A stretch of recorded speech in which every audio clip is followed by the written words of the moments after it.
سورۃ العنکبوت ہم شروع کرنے جا رہے ہیں۔ بسم اللہ الرحمن الرحیم۔ الف لام میم، حروف مقطعات ہیں۔ احسب الناس ان یترکوا ان یقولوا آمنا وهم لا یفتنون، کیا لوگوں نے یہ سمجھا تھا کہ وہ چھوڑ دیے جائیں گے صرف یہ کہنے سے کہ ہم ایمان لے آئیں اور انہیں آزمایا نہیں جائے گا؟ آزمائش تو ہوگی۔ اللہ کے راستے میں پھول ہی پھول نہیں ہیں، کانٹے بھی ہیں، اور اللہ تعالیٰ آزمائش کیوں دیتے ہیں کہ کون اللہ کے راستے میں ثابت قدم رہتا ہے اور کون الٹے پاؤں پھر جاتا ہے۔ وَلَقَدْ فَتَنَّا الَّذِينَ مِن قَبْلِهِمْ، ہم نے تو ان کو بھی آزمایا تھا جو ان سے پہلے تھے، یعنی ان سے پہلے بھی ایمان کے ہر دعوے دار کو ہم آزماتے رہے ہیں، اور آزمائش کے بغیر ہم کسی کے ایمان کو تسلیم نہیں کرتے۔ فَلَيَعْلَمَنَّ اللَّهُ الَّذِينَ صَدَقُوا وَلَيَعْلَمَنَّ الْكَاذِبِينَ، پس اللہ ظاہر کر کے رہے گا ان کو جو سچے ہیں اور ان کو بھی جو جھوٹے ہیں۔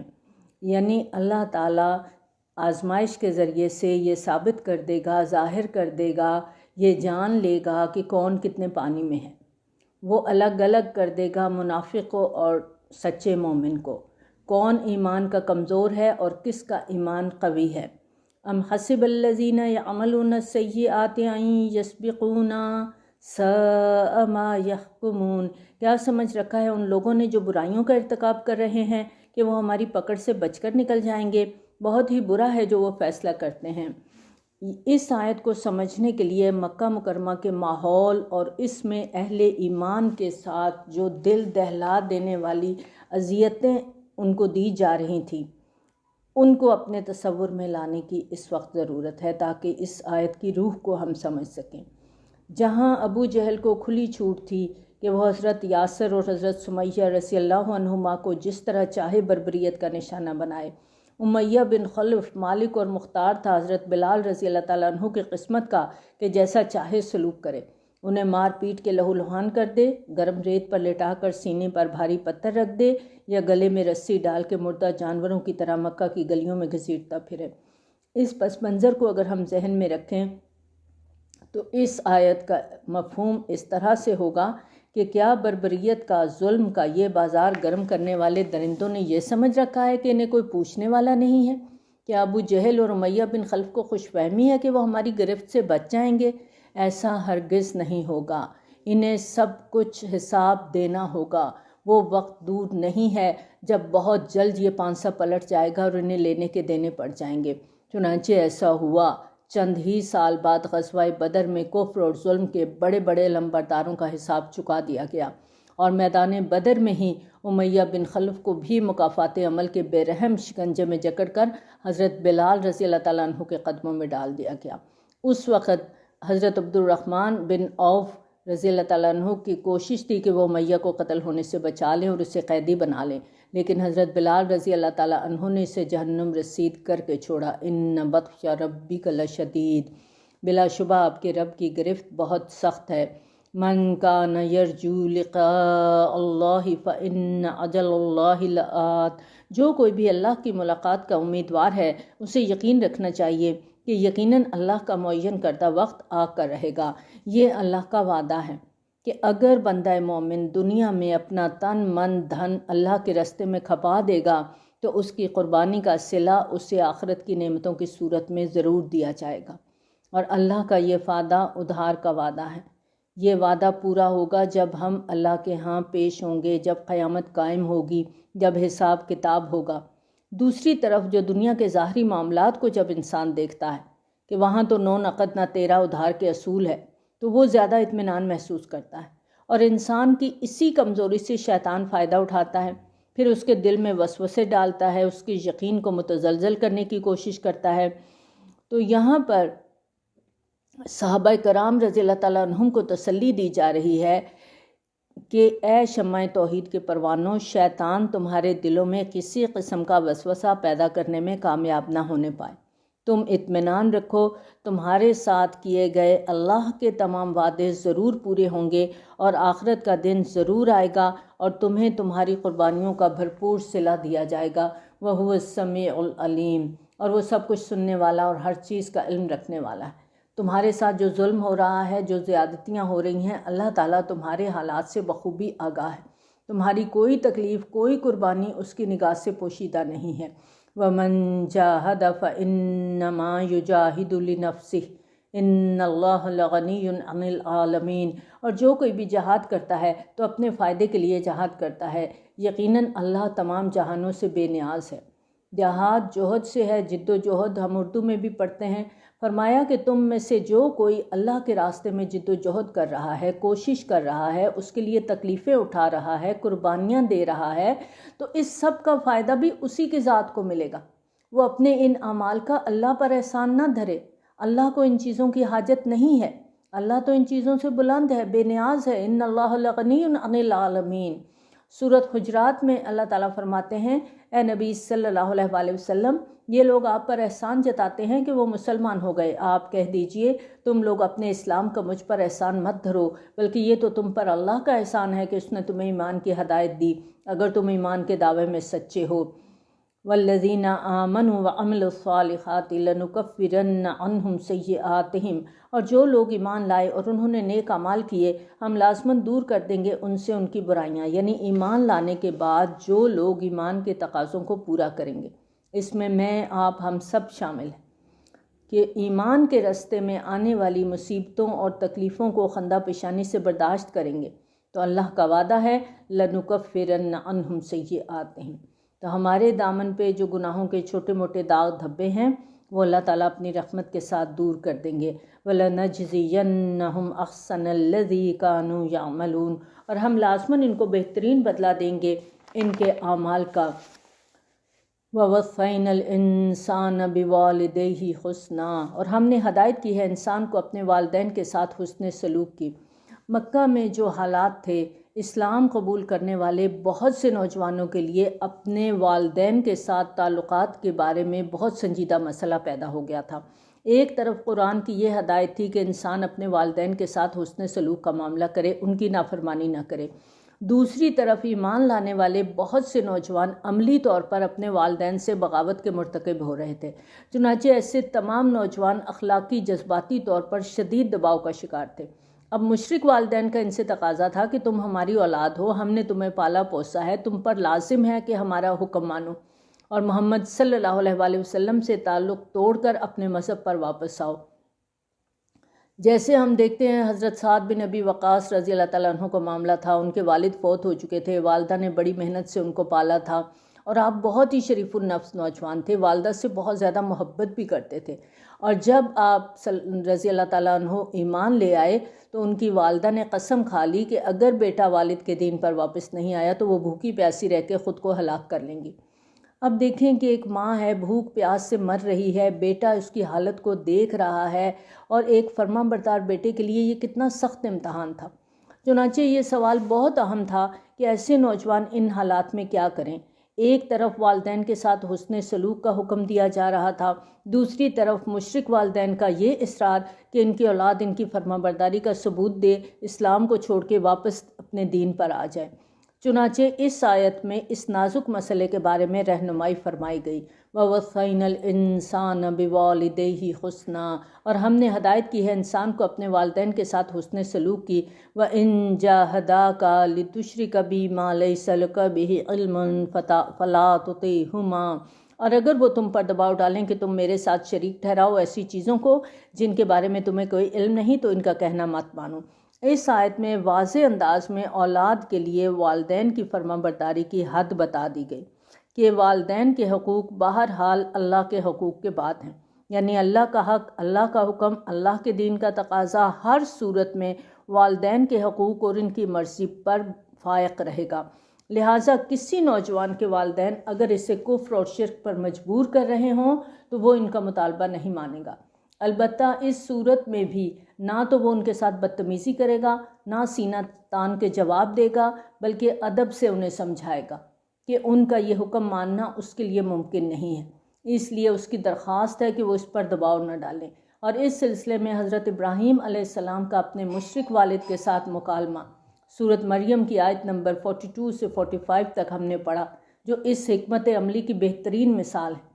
اور اس مکالمے میں ہم دیکھتے ہیں کہ حضرت ابراہیم علیہ السلام اپنے والد کو بار بار یا ابتی، ابا جان، میرے ابا جان کے الفاظ سے مخاطب کرتے ہیں۔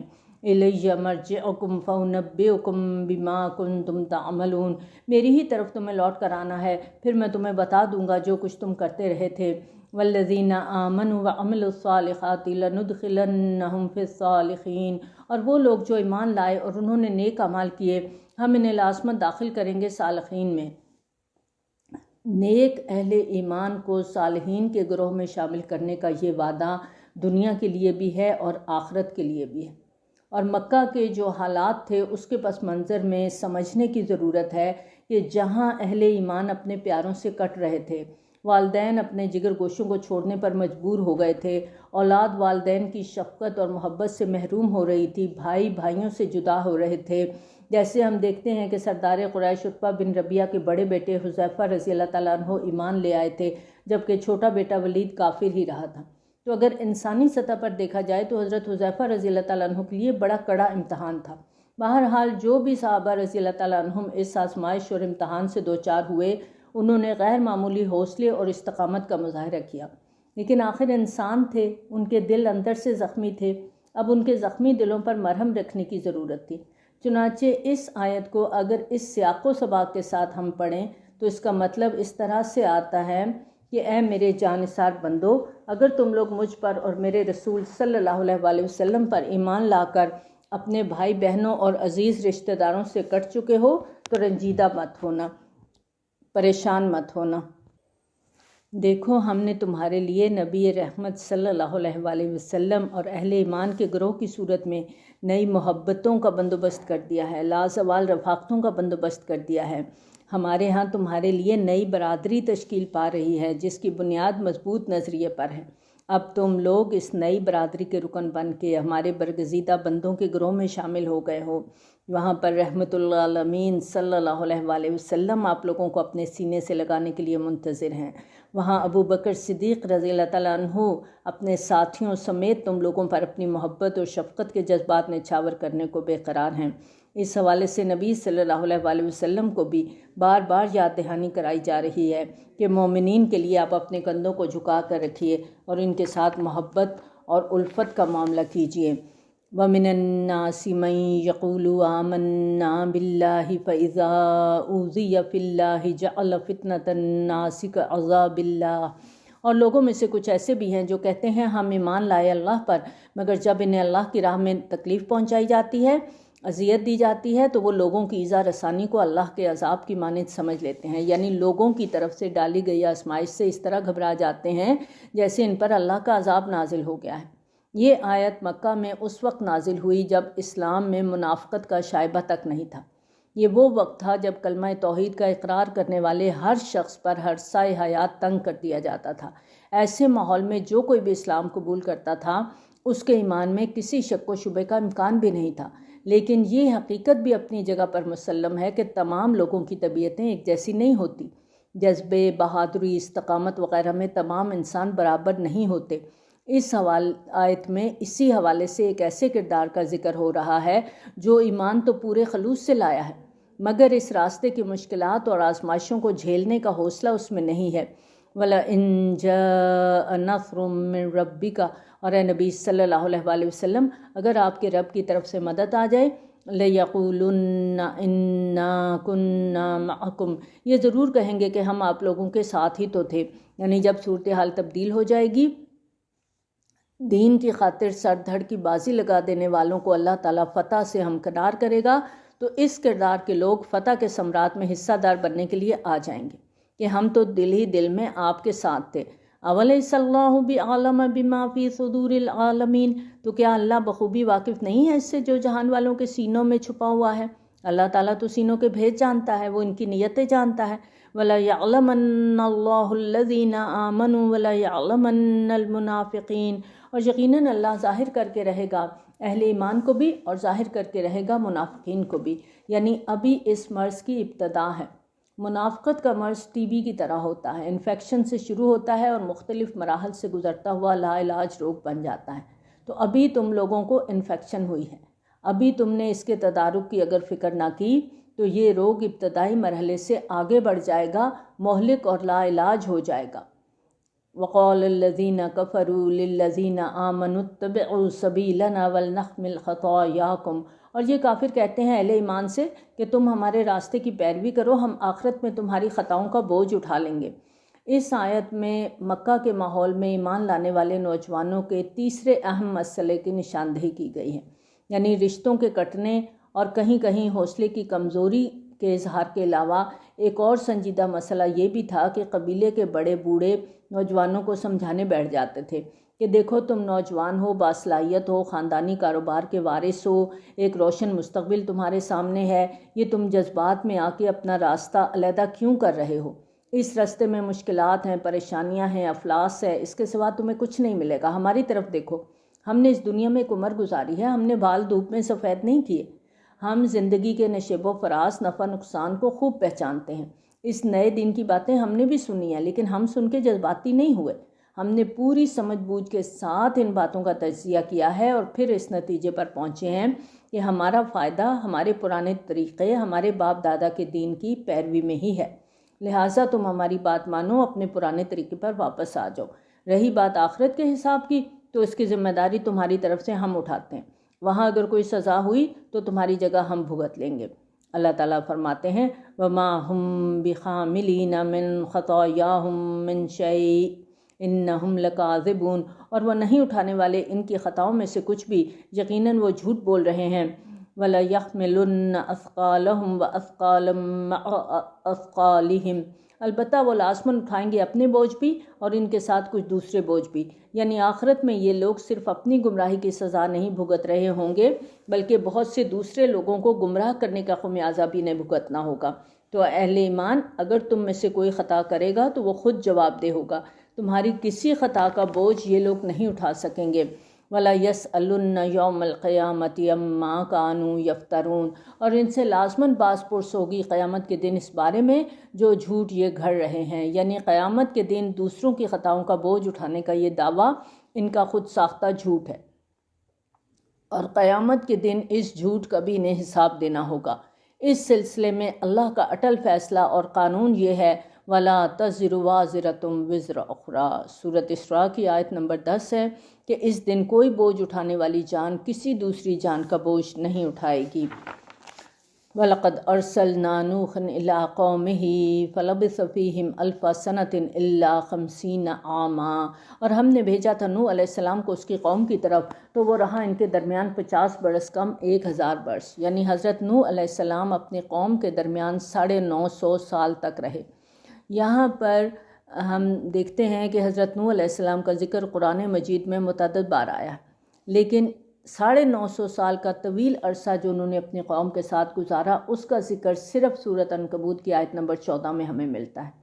اور اگر ہم مکہ کے حالات کے نقشے کو ذہن میں رکھیں تو جن حالات میں یہ صورت نازل ہوئی تھی تو حضرت نوح علیہ السلام کی دعوت اور جد و جہد کے 950 سال کے ذکر کی وجہ صاف نظر آتی ہے کہ اے مسلمانوں، تم چند برس میں گھبرا گئے ہو، ذرا ہمارے بندے نوح علیہ السلام کی صدیوں پر محیط جد و جہد کا تصور کرو، پھر اس کے صبر و استقامت کا اندازہ کرو۔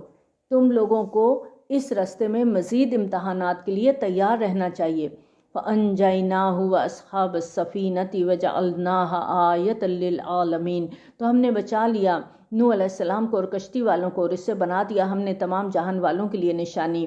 وَإِبْرَاهِيمَ إِذْ قَالَ لِقَوْمِهِ اعْبُدُوا اللَّهَ وَاتَّقُوهُ، اور ابراہیم علیہ السلام کو بھی رسول بنا کر بھیجا جب اس نے کہا اپنی قوم سے اللہ کی بندگی کرو اور اس کا تقوی اختیار کرو، یہی تمہارے لیے بہتر ہے اگر تم علم رکھتے ہو۔ جن کی تم پوجا کر رہے ہو اللہ کو چھوڑ کر یہ صرف بت ہیں اور تم ایک جھوٹ گھڑ رہے ہو، یعنی یہ جو تم نے بت بنائے ہوئے ہیں، ان کے آستانے بنائے ہوئے ہیں، یہ تمہارا اپنا گھڑا ہوا جھوٹ ہے، اس کی کوئی دلیل نہیں ہے، نہ عقلی طور پر نہ اللہ کی کسی نازل کردہ کتاب میں ہے۔ جن کو تم پوچھتے ہو اللہ کے سوا وہ تمہیں رزق دینے کا کچھ بھی اختیار نہیں رکھتے، بس تم اللہ ہی کے پاس رزق کے طالب بنو، تمہیں رزق چاہیے اپنے رب سے مانگو۔ اسی سے مشکل کشائی کی درخواست کرو، اسی کو حاجت روائی کے لیے پکارو۔ اللہ کے سوا نہ کوئی مشکل کشا ہے، نہ کوئی رازق ہے، نہ کوئی حاجت روا ہے۔ وَاعْبُدُوهُ وَاشْكُرُوا لَهُ إِلَيْهِ تُرْجَعُونَ، اور اسی کی بندگی کرو اور اسی کا شکر ادا کرو اور اسی کی طرف تم لوٹا دیے جاؤ گے۔ حضرت ابراہیم علیہ السلام کا ذکر ابھی مزید جاری رہے گا۔ یہاں درمیان میں ایک طویل جملہ معترضہ آ گیا ہے، جس کے تحت خطاب کا رخ پھر اس کشمکش کی طرف موڑا جا رہا ہے جو مکہ میں نبی صلی اللہ علیہ وآلہ وسلم اور مشرکین کے درمیان جاری تھی۔ وَإِن تُكَذِّبُوا فَقَدْ كَذَّبَ أُمَمٌ مِّن قَبْلِكُمْ، اور اگر تم جھٹلا رہے ہو تو یاد رکھو تم سے پہلے بہت سی قومیں جھٹلا چکی، اور رسول صلی اللہ علیہ وآلہ وسلم پر کوئی ذمہ داری نہیں سوائے صاف صاف پہنچا دینے کے۔ کیا انہوں نے دیکھا نہیں کس طرح اللہ پہلی بار پیدا کرتا ہے پھر اسے دوبارہ پیدا کرے گا؟ یقیناً یہ اللہ پر بہت آسان ہے۔ ان سے کہیے ذرا گھومو پھرو زمین میں، دیکھو کس طرح اللہ نے پہلی بار پیدا کیا، پھر اللہ ہی اٹھائے گا دوسری بار۔ یعنی مخلوق کو دوبارہ پیدا کرنے کا سلسلہ اللہ تعالیٰ کی مشیت اور قدرت سے دنیا میں بھی چل رہا ہے۔ جیسے ایک فصل ختم ہوتی ہے دوسری پیدا ہو جاتی ہے، اسی طرح آخرت میں بھی انسانوں کو اللہ پھر سے زندہ کرے گا۔ یہ سب اس کے اختیار میں ہے۔ ان اللہ علی کل شیء قدیر، یقیناً اللہ ہر چیز پر قادر ہے۔ وہ جسے چاہے گا عذاب دے گا، جس پر چاہے گا رحم فرمائے گا، اور اسی کی طرف تم لوٹا دیے جاؤ گے، اور تم اسے عاجز نہیں کر سکتے زمین میں اور نہ آسمان میں، اور نہیں ہے اللہ کے مقابلے میں کوئی تمہارا حمایتی اور نہ کوئی مددگار۔ والذین کفروا بآیات اللہ ولقائہ، اور جنہوں نے انکار کیا اللہ کی آیات کا اور اس کی ملاقات کا، یہی لوگ ہیں جو مایوس ہو چکے ہیں میری رحمت سے، اور یہی لوگ ہیں جن کے لیے دردناک عذاب ہے۔ آیت نمبر 18 سے شروع ہونے والا جملہ معترضہ یہاں پر مکمل ہوا ہے۔ اب اگلی آیات میں پھر سے حضرت ابراہیم علیہ السلام کا ذکر شروع ہو رہا ہے۔ فَمَا كَانَ جَوَابَ قَوْمِهِ إِلَّا أَن قَالُوا اقْتُلُوهُ أَوْ خَرِّقُوهُ، تو کوئی جواب نہیں تھا اس کی قوم کا، کس کا؟ ابراہیم علیہ السلام کی قوم کا، سوائے اس کے کہ انہوں نے کہا اسے قتل کر دو یا اس کو جلا دو۔ تو اللہ نے اسے نجات دی آگ سے۔ یقیناً اس میں نشانیاں ہیں ان لوگوں کے لیے جو ایمان رکھتے ہیں۔ اور ابراہیم علیہ السلام نے کہا تم لوگوں نے اللہ کے سوا جو بت بنا رکھے ہیں یہ تو بس دنیا کی زندگی میں تمہاری آپس کی محبت کی وجہ سے ہیں۔ یعنی یہ بڑی اہم بات ہے جو ابراہیم علیہ السلام نے اپنی قوم سے کہی تھی کہ میں تمہیں خبردار کر چکا ہوں کہ تم لوگ جن بتوں کو پوجتے ہو ان کی کچھ حقیقت نہیں ہے، ان کے پاس کوئی اختیار نہیں ہے، اور یہ بات تم سمجھ چکے ہو، اور حق تم لوگوں پر پوری طرح کھل چکا ہے۔ تمہارے دل حق کی گواہی بھی دے چکے ہیں، لیکن اس سب کے باوجود اگر تم لوگ ان بتوں کے ساتھ چمٹے رہو گے اور گمراہی کا راستہ نہیں چھوڑو گے تو اس کی اصل وجہ اس کے سوا اور کچھ نہیں ہے کہ تم لوگ آپس کے تعلقات، آپس کی دوستیاں اور رشتہ داریاں نبھا رہے ہو۔ یہ وہ بنیادی فیکٹر ہے جو ہر سطح پر لوگوں کے لیے حق کو قبول کرنے میں سب سے بڑی رکاوٹ بنتا ہے۔ ایک معقول اور باشعور شخص ہے، اس کی تان بھی یہیں آ کے ٹوٹتی۔ آپ کسی کو کہتے ہیں اللہ کا یہ حکم ہے، قرآن میں ایسا آیا ہے، تو وہ کہتا ہے ہاں جی بات تو بالکل درست ہے آپ کی، دل کو بھی لگتی ہے، مگر کیا کریں؟ برادری ہے، رشتہ داریاں ہیں، دوستیاں ہیں، کاروبار کی شراکت داریاں ہیں، کیسے چھوڑ دیں؟ ناطہ نہیں توڑ سکتے ان سے۔ زندہ رہنے کے لیے سب کچھ ضروری ہے۔ دیکھیں انسان اکیلا تو زندگی نہیں گزار سکتا، ہمیں لوگوں کے بیچ میں رہنا ہے، یہیں پر زندگی گزارنی ہے۔ ثم یوم القیامت یکفر بعضکم ببعض ویلعن بعضکم بعضا، پھر قیامت کے دن تم ایک دوسرے کا انکار کرو گے اور ایک دوسرے پر لعنت بھیجو گے۔ وَمَأْوَاكُمُ النَّارُ وَمَا لَكُم مِّن نَاصِرِينَ، اور تم سب کا ٹھکانہ آگ ہوگی اور اس دن وہاں تمہارا کوئی مددگار نہیں ہوگا۔ یعنی تمہاری یہ دوستیاں، یہ برادریاں، یہ رشتہ داریاں، یہ سب کی سب دنیا تک محدود ہیں۔ تمہارے یہ تمام گھٹ جوڑ یہیں پر تمہارے لیے فائدہ مند ہو سکتے ہیں۔ قیامت کے دن تمہارے یہ دوست، تمہارے رشتہ دار، تمہاری اولاد، تمہارے کاروباری پارٹنر تمہیں پہچاننے سے بھی انکار کر دیں گے۔ اپنے انجام کو دیکھتے ہوئے تم لوگ آپس میں ایک دوسرے کو اس کا ذمہ دار ٹھہراؤ گے، ایک دوسرے پر لعنتیں بھیجو گے۔ اس مشکل گھڑی میں تمہارا کوئی پرسان حال نہیں ہوگا۔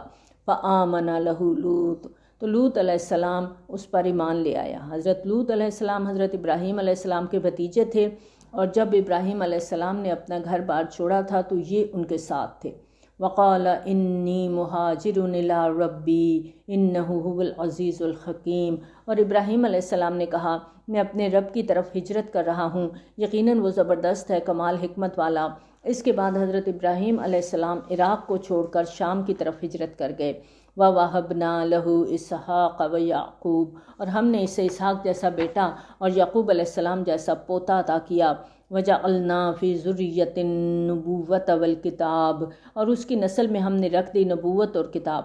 نبوت اور کتاب کی یہ وراثت ایک طویل عرصے تک حضرت اسحاق علیہ السلام کی نسل میں رہی، اور پھر آخری نبوت اور آخری کتاب کی سعادت حضرت اسماعیل علیہ السلام کی اولاد کے حصے میں آئی۔ وَآتَيْنَاهُ أَجْرَهُ فِي الدُّنْيَا وَإِنَّهُ فِي الْآخِرَةِ لَمِنَ الصَّالِحِينَ، اور ہم نے اسے دنیا میں بھی اس کا اجر ادا کیا اور آخرت میں بھی وہ یقیناً ہمارے نیک بندوں میں ہوگا۔ وَلُوطًا إِذْ قَالَ لِقَوْمِهِ إِنَّكُمْ لَتَأْتُونَ الْفَاحِشَةَ مَا سَبَقَكُم بِهَا مِنْ أَحَدٍ مِّنَ الْعَالَمِينَ، اور ہم نے بھیجا لوط علیہ السلام کو جب اس نے اپنی قوم سے کہا تم لوگ ایسی بے حیائی کا ارتکاب کر رہے ہو جو تم سے پہلے تمام جہان والوں میں کسی نے نہیں کی۔ کیا تم آتے ہو مردوں کے پاس شہوت رانی کے لیے اور فطری راستہ چھوڑ دیتے ہو، اور یہ مسموم فعل تم اپنی مجلسوں کے اندر کرتے ہو؟ یعنی مرد اور عورت کے ملاپ کا جو طریقہ ہے تم اس رستے کو کاٹ رہے ہو، اور ان کی بے حیائی اور ڈھرائی کی انتہا یہ تھی وَتَأْتُونَ فِي نَادِيكُمُ الْمُنكَرَ، کہ وہ اس گھناؤنے فعل کا ارتکاب کھلے عام کرتے تھے، اپنی مجالس کے اندر کرتے تھے۔ تو اس کی قوم کا کوئی جواب اس کے سوا نہیں تھا۔ انہوں نے کہا تم لے آؤ ہم پر اللہ کا عذاب اگر تم سچے ہو۔ قَالَ رَبِّ انصُرْنِي عَلَى الْقَوْمِ الْمُفْسِدِينَ، تو اس نے دعا کی اے میرے پروردگار میری مدد فرما اس مفسد قوم کے خلاف۔ اور جب ہمارے بھیجے ہوئے ابراہیم علیہ السلام کے پاس خوشخبری لے کر آئے، قوم لوط پر عذاب کی غرض سے جو فرشتے بھیجے گئے تھے وہ پہلے انسانی شکلوں میں حضرت ابراہیم علیہ السلام کے پاس گئے تھے۔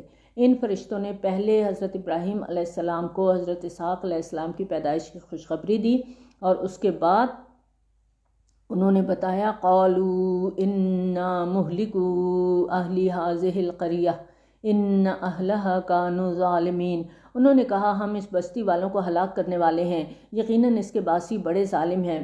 قال ان فیہا لوطا، ابراہیم علیہ السلام نے کہا اس میں تو لوط بھی ہے۔ قالوا نحن اعلم بمن فیہا، انہوں نے کہا ہمیں خوب معلوم ہے کہ کون کون اس میں ہے۔ لننجینہ واہلہ الا امرأتہ کانت من الغابرین، ہم ضرور بچا لیں گے اسے بھی اور اس کے گھر والوں کو بھی، سوائے اس کی بیوی کے جو پیچھے رہ جانے والوں میں ہوگی۔ اور جب ہمارے بھیجے ہوئے لوط علیہ السلام کے پاس پہنچے تو ان کی وجہ سے بہت پریشان ہوا اور اس کا دل تنگ ہوا۔ حضرت لوط علیہ السلام کی پریشانی کی اصل وجہ یہ تھی کہ یہ فرشتے دو خوبصورت نوجوان لڑکوں کے روپ میں آئے تھے، اور حضرت لوط علیہ السلام اپنی قوم کے اخلاق اور کردار سے واقف تھے۔ وقالوا لا تخف ولا تحزن، انہوں نے کہا آپ خوف نہ کھائیں نہ آپ رنجیدہ ہوں، انا منجوک واہلک، ہم تو نجات دینے والے ہیں آپ کو بھی اور آپ کے اہل خانہ کو بھی، الا امرأتک کانت من الغابرین، سوائے آپ کی بیوی کے وہ ہوگی پیچھے رہ جانے والوں میں سے۔ ہم نازل کرنے والے ہیں اس بستی والوں پر ایک عذاب آسمان سے بسبب اس فسق و فجور کے جو وہ کر رہے تھے، اور ہم نے چھوڑ دی اس بستی میں ایک واضح نشانی ان لوگوں کے لیے جو عقل رکھتے ہیں۔ قوم لوط کی بستی کے کھنڈرات قریش کی تجارتی شاہراہ پر موجود تھے، لہٰذا قرآن میں اہل مکہ کو بار بار مخاطب کر کے یاد دلایا گیا کہ تم لوگ ان عذاب زدہ بستیوں کے کھنڈرات پر سے گزرتے ہو پھر بھی عبرت حاصل نہیں کرتے۔ اور بحیرہ مردار جو قوم لوط کی بربادی کی کھلی نشانی ہے جسے ڈیڈ سی کہا جاتا ہے، وَإِلَىٰ مَدْيَنَ أَخَاهُمْ شُعَيْبًا، اور مدین کی طرف بھیجا ہم نے ان کے بھائی شعیب علیہ السلام کو، تو اس نے کہا ہے میری قوم کے لوگوں اللہ کی بندگی کرو اور آخرت کے دن کی امید رکھو اور زمین میں فساد مت مچاتے پھرو۔ تو انہوں نے اسے جھٹلا دیا، چنانچہ انہیں آ پکڑا زلزلے نے تو وہ رہ گئے اپنے گھروں کے اندر اوندھے گرے ہوئے۔ اور عاد اور سمود کو بھی ہم نے ہلاک کیا، اور تم پر واضح ہو چکے ہیں ان کے مساکن، یعنی تمہیں سب معلوم ہے کہ یہ قومیں کس کس علاقے میں کہاں کہاں آباد تھیں اور ان کے ساتھ کیا ہوا۔ وَزَيَّنَ لَهُمُ الشَّيْطَانُ أَعْمَالَهُمْ، اور شیطان نے خوبصورت بنا دیے تھے ان کے لیے ان کے برے اعمال، یعنی شیطان کے زیر اثر انہیں اپنے مشرکانہ افعال اور اعمال خوشنما لگتے تھے، یہی وجہ تھی کہ وہ ان میں مگن تھے۔ فَصَدَّهُمْ عَنِ السَّبِيلِ وَكَانُوا مُسْتَبْصِرِينَ، اور اس شیطان نے انہیں روک دیا تھا سیدھے راستے سے، حالانکہ وہ بہت سمجھ بوجھ والے لوگ تھے۔ استبصار کہتے ہیں بغور دیکھنا، مطلب یہ کہ وہ لوگ بڑے باریک بین تھے، ہر چیز کا مشاہدہ بڑی احتیاط سے کرتے تھے، دانشور قسم کے لوگ تھے، ہوشیار قسم کے لوگ تھے، لیکن اس کے باوجود انہیں راہ راست سجھائی نہیں دیتی تھی۔ اب دیکھیں آج کے جو سائنسدان ہیں کتنی ایجادات کر رہے ہیں، کائنات کے کیسے کیسے حقائق تک ان کی رسائی ہے، اربوں خربوں نوری سالوں کی دوری پر نئے نئے ستاروں کو دریافت کر رہے ہیں، کیسے کیسے آلات کی مدد انہیں حاصل ہے، ان آلات کے ذریعے وہ کیسے کیسے مشاہدات ان کی نظروں سے گزر رہے ہیں، لیکن اس سب کے باوجود ان کے ذہن خالق کائنات اور مدبر کائنات کی طرف منتقل نہیں ہوتے۔ وجہ یہ ہے کہ وہ سب کچھ ایک مادی آنکھ سے دیکھ رہے ہیں، ان کی جو روحانی آنکھ ہے، جو بصیرت ہے، وہ بالکل اندھی ہے، لیکن ان میں کوئی اپنی ذات کے بارے میں جاننے کی زحمت گوارا نہیں کرتا، کوئی یہ نہیں سوچتا کہ میں کون ہوں، کہاں سے آیا ہوں، میری واپسی کدھر ہے، میری اس زندگی کا مقصد کیا ہے۔ ان کے نزدیک تو زندگی بھی جانوروں کی طرح ہے، پیدا ہو، کھاؤ پیو، نسل بڑھاؤ، مر جاؤ۔ وہ سمجھتے ہیں کہ موت پر انسانی زندگی کا خاتمہ ہو جائے گا۔ تو اگر انسانی زندگی ان دانشوروں کے خیال میں یہی کچھ ہے تو پھر تو یہ واقعی کھیل ہے۔ تو اگر ہم اپنی زندگی پر غور کریں اور اپنے ماہ و سال کو ہم دیکھیں تو انسان کا کچھ وقت تو بچپنے میں گزر جاتا ہے، بھولپن میں، پھر لڑکپن میں بالکل کھیل کود اور شرارتیں ہوتی ہیں، جوانی آتی ہے جب تو سنجیدہ سوچ تو بالکل الٹ جاتی ہے، جوانی کا خمار چڑھا ہوتا ہے، اس وقت انسان خود کو کچھ اور ہی چیز سمجھ رہا ہوتا ہے۔ اب جوانی کا خمار اترتا ہے، ہوش سنبھالنے کی فرصت آتی ہے تو بڑھاپے کی قدموں کی چاپ سنائی دینے لگتی ہے۔ اگر کوئی زیادہ ہی سخت جان ہو تو ارذل العمر میں آ جاتا ہے، لکی لا یعلم بعد علم شیئا۔ تو یہ انسان کی انمول زندگی کی حقیقت ہے۔ کیا اسی کے بل پر انسان اشرف المخلوقات بنا تھا؟ کیا اسی برتے پر وہ مسجود ملائک ٹھہرا تھا؟ ایسا تو نہیں ہے۔ انسانی زندگی اتنی سستی نہیں ہو سکتی۔ انسانی زندگی صرف کھانے پینے اور چند سال زندہ رہنے کے دورانیے تک محدود نہیں ہو سکتی۔ یہ اس تصور سے بہت اعلیٰ، بہت بلند ایک ابدی حقیقت ہے، اور انسانی زندگی کا اصل اور بڑا حصہ وہ ہے جس کا آغاز اس کی موت کے بعد ہونے والا ہے۔ اس دنیا کی زندگی تو انسان کے لیے صرف ایک وقفہ امتحان ہے۔ ہم سب ایگزامینیشن ہال میں بیٹھے ہوئے ہیں اور بس اپنا اپنا پرچہ حل کر رہے ہیں، اس کے بعد ہماری واپسی ہے۔ وقارون وفرعون وحامان، اور اسی طرح ہلاک کیا ہم نے قارون، فرعون اور حامان کو۔ ان کے پاس آئے تھے موسیٰ علیہ السلام واضح نشانیاں لے کر، تو انہوں نے زمین میں تکبر کیا، لیکن وہ ہماری پکڑ سے بچ کر نکل جانے والے نہیں تھے۔ چنانچہ ہم نے ان میں سے ہر ایک کو اس کے گناہ کی پاداش میں پکڑا، تو ان میں وہ بھی تھے جن پر ہم نے زوردار آندھی بھیجی۔ یہ آندھی قوم لوط پر بھی آئی تھی، جو زلزلے سے تلپٹ ہو جانے والی بستیوں پر پتھراؤ کرنے کے لیے بھیجی گئی تھی، اور اس سے پہلے قوم عاد پر بھی آندھی کا عذاب آیا تھا، جس کا ذکر سورۃ الحاقہ میں اس طرح آتا ہے: اور قوم عاد کے لوگ ہلاک کیے گئے تیز آندھی سے جو ان پر مسلط کر دی گئی 7 راتیں اور 8 دن تک برباد کر دینے کے لیے۔ پس تو دیکھتا ان لوگوں کو جو گری ہوئی کھجوروں کے تنوں کی طرح پچھڑے پڑے تھے۔ روایات میں آتا ہے کہ اس ہوا میں کنکر اور پتھر بھی تھے جو گولیوں اور میزائلوں کی طرح انہیں نشانہ بناتے تھے، اور اتنی زوردار آندھی تھی کہ انسانوں کو زمین سے اٹھا کے پٹخ کے زمین پر واپس پھینکتی تھی۔ وَمِنْهُمْ مَنْ أَخَذَتْهُ الصَّيْحَةُ، اور ان میں وہ بھی تھے جنہیں چنگھاڑ نے آ پکڑا۔ اس سے قوم سمود کے لوگ اور اہل مدین، ان کو یہ سزا دی گئی تھی، اور ان میں وہ بھی تھے جنہیں ہم نے زمین میں دھسا دیا۔ قارون کا ذکر ہم سورۃ قصص میں پڑھ چکے۔ وَمِنْهُمْ مَنْ أَغْرَقْنَا، اور وہ بھی تھے جن کو ہم نے غرق کر دیا۔ غرق کیے جانے کا عذاب 2 قوموں پر علیحدہ علیحدہ طریقے سے آیا تھا۔ قوم نوح علیہ السلام جو تھے، ان کو ان کے گھروں اور شہروں میں غرق کر دیا گیا، جبکہ فرعون اور اس کے لاؤ لشکر کو محلوں اور آبادیوں سے نکال کر سمندر میں لے جا کر غرق کیا گیا۔ وَمَا كَانَ اللَّهُ لِيَظْلِمَهُمْ وَلَٰكِن كَانُوا أَنفُسَهُمْ يَظْلِمُونَ، اور اللہ ایسا نہیں تھا کہ ان پر ظلم کرتا، بلکہ وہ لوگ خود ہی اپنی جانوں پر ظلم کرتے تھے۔ یہ جو ان کا انجام ہوا، یہ اللہ کا ظلم نہیں تھا، یہ ان کے اپنے کیے کرتوتوں کی سزا تھی۔ مَثَلُ الَّذِينَ اتَّخَذُوا مِن دُونِ اللَّهِ أَوْلِيَاءَ كَمَثَلِ الْعَنكَبُوتِ اتَّخَذَتْ بَيْتًا، ان لوگوں کی مثال جنہوں نے اللہ کے سوا کچھ حمایتی بنا رکھے ہیں، ایسی ہے جیسے مکڑی کی مثال جس نے ایک گھر بنایا۔ وَإِنَّ أَوْهَنَ الْبُيُوتِ لَبَيْتُ الْعَنكَبُوتِ لَوْ كَانُوا يَعْلَمُونَ، اور بے شک تمام گھروں میں سب سے زیادہ کمزور گھر مکڑی کا گھر ہے، کاش کہ انہیں معلوم ہوتا۔ اس مثال میں جو دی گئی ہے یہاں پر مکڑی کی، یہ اس سورت کی بڑی اہم آیت ہے، اور اس مثال میں اللہ کے سوا جن مددگاروں کا ذکر ہوا ہے وہ غیر مرئی بھی ہو سکتے ہیں، جیسے کوئی کہے کہ مجھے فلاں دیوی کی کرپا چاہیے، یا کوئی کسی ولی اللہ کے نظر کرم کے سہارے کی بات کرے۔ اور یہ بھی ہو سکتا ہے کہ کوئی ظاہری بت بنا کے رکھے ہوئے ہوں، یا انسان اللہ کو چھوڑ کے کسی اور کو حاجت روا مشکل کشا بنا لے، اس کے آگے جھولی پھیلائے، فریاد کرے۔ اس آیت میں ایسے تمام سہاروں کو مکڑی کے جالے سے تشبیہ دے کر یہ حقیقت یاد دلائی گئی ہے کہ اصل اختیار اور قدرت اور طاقت کا مالک صرف اور صرف اللہ تعالی ہے۔ اس کے سہارے اور اس کے بھروسے کو چھوڑ کر کسی اور کا سہارا ڈھونڈنا گویا مکڑی کے گھر میں پناہ لینے کے مترادف ہے۔ اور مکڑی کا جالا ہم سب جانتے ہیں بے حد کمزور ہوتا ہے، ذرا سا ہاتھ لگاتے ہیں ٹوٹ جاتا ہے، اور بالکل یہ سہارا بیکار اور بے وقت ہوتا ہے۔ اس گھر میں آپ رہ نہیں سکتے، اس گھر کو تو ٹچ کریں گے تو وہ ختم ہو جائے گا۔ تو اسی طرح سے یہ معبود جو تم لوگوں نے اللہ کو چھوڑ کر بنا رکھے ہیں، یہ تمہیں کوئی فائدہ دینے والے نہیں ہیں۔